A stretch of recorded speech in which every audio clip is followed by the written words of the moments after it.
A shooting near a busy Metro rail platform in Midtown has left one man dead and another fighting for his life. It all happened at Main and McGowan.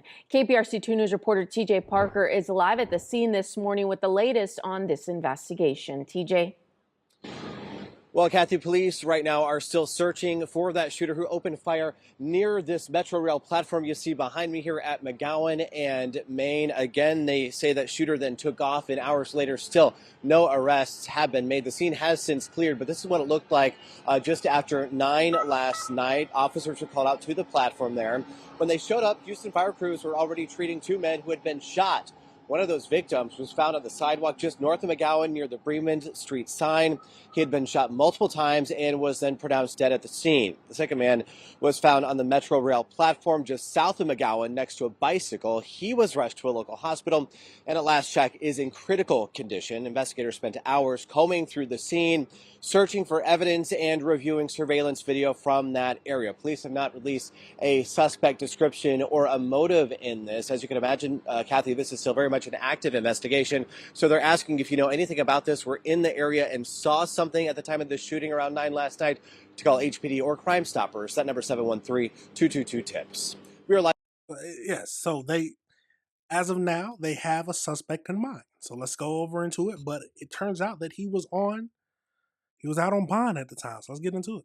On tonight's Breaking Bond, a 32-year-old, six-time convicted felon now accused of committing a murder 10 days ago while free from jail on a personal recognizance bond. Fox 26's Randy Wallace joining us live from the courthouse tonight with the latest in his ongoing series. Randy. Yeah, Anthony. Now, personal recognizance bonds or get out of jail free cards are meant for defendants without lengthy criminal histories who are charged with nonviolent crimes. Granting a PR bond to Jordan Lee Williams doesn't make much sense. You've got someone who's been in and out of prisons, in and out of jail, nonstop, being charged with felonies. Since 2007, Jordan Lee Williams has racked up more than a dozen mugshots. In 2024, Williams was charged with 2 counts of aggravated assault. His bond was set at $200,000. That's legitimate based on his criminal history. Williams served 9 months in jail for the felony assaults. Last August, he was charged with felony drug possession and given a PR bond. You had just served 9 months in the county jail for 2 felony counts of assault. You had just gotten out. That's not what you should be given out a get out of jail free card. So you mean to tell me the judge seen his criminal past and then gave him a PR bond? Just let him go without even paying any money? While free from jail on the PR bond, police say Williams shot and killed 21-year-old Keshawn Humphrey. It happened on January 9th on the Metro Rail platform in Midtown. Williams also suffered gunshot wounds, police say non-life-threatening injuries. And in that particular instance, you could argue that that decision perhaps cost Mr. Humphrey his life. And this was a magistrate, not an elected judge. It was another magistrate decision on this, and that's what we've been seeing more and more. The individuals who are getting felony PR bonds, for the most part, are being granted by the magistrates. Now, Keshawn Humphrey is the 221st person in Harris County to be killed, allegedly at the hands of a repeat violent offender free from jail on multiple bonds since 2019. Reporting live from the courthouse, Randy Wall. Should the judges be charged? Should the judges be charged for doing this stupid stuff? This man has a lengthy criminal past. And out on bond, he ends up killing someone. Let's go over to the AI breakdown and see what else we can find out.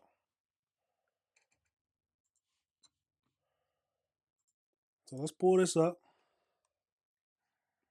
So Jordan Lee Williams, 32 years old, a 6-time convicted felon, was released on personal recognizance bond in August of 2025, following a felony drug possession. This release has faced significant public and judicial criticism because it preceded a fatal shooting that he is alleged responsible for in January. So this month. So timeline and criminal history. Prior charges, 2024, he was charged with 2 counts of aggravated assault. His bond was for these charges was $200,000, and he served 9 months in jail. In August of 2025, that's when he got the PR bond. Shortly after his release from jail, he was charged with felony drug possession. And then a magistrate, rather than an elected judge, was granted him a PR bond, allowing him to be released from custody without paying bail. And then he is accused of murdering 21-year-old Krishan on the Houston Metro Rail platform in Midtown. So, is the judge responsible for this murder? The judge that let him out on bond after he's a lengthy criminal history, who obviously he should have been locked up or at least gotten some kind of bond where he had to pay something to get out. But this immediately led to the death of a 21-year-old. Now, I don't know what the 21-year-old was doing. Were they beefing? Because it sounds like Williams also sustained a gunshot wound, so they were both shooting at each other. We can't look at past that, but still, someone died. So, critics, including the Houston Crime Stoppers, argue that the PR bonds are intended for non-violent defendants, which makes 100% to me. If someone is a non-violent first-time offender, I can understand them getting a PR bond and then being released on their own recognizances because they are non-violent. This is their first time. Yes, it's understandable. But someone who has a lengthy criminal past that involves violent crimes, we've learned about this before. We thought about this before. When you give somebody a slap on the wrist for doing some crazy stuff, they are more likely to do it again because they're thinking that they're going to get a slap on the wrist again. They're not like, oh God, thank you for the slap on the wrist. I'm gonna change my life around. No. Oh, I got away with it. Let me do it again. So judicial oversight. So the decision to grant the bond was made by a magistrate. Advocates groups have pointed to this case as part of the larger trend in Harris County, identifying the 221st person to be killed by a repeat offender released on multiple bonds since 2019. So what are the requirements for the PR bond in Houston? So in Houston, a personal recognizance bond allows a defendant to be released from jail without paying bail up front based on a written promise to appear in court.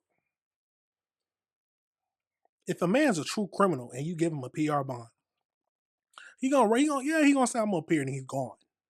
The decision is largely at the judge's discretion and is typically reserved for individuals who present a low risk of flight or danger to the community.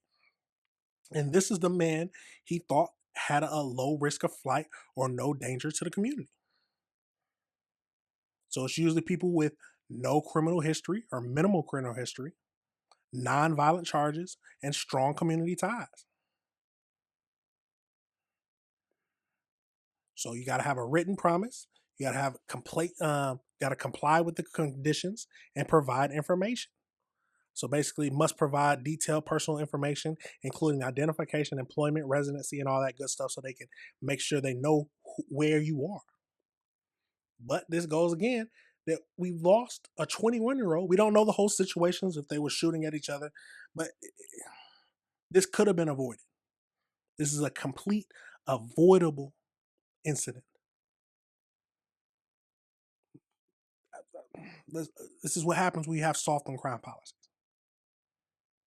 Absolutely crazy situation, y'all. Let me know your thoughts on this situation.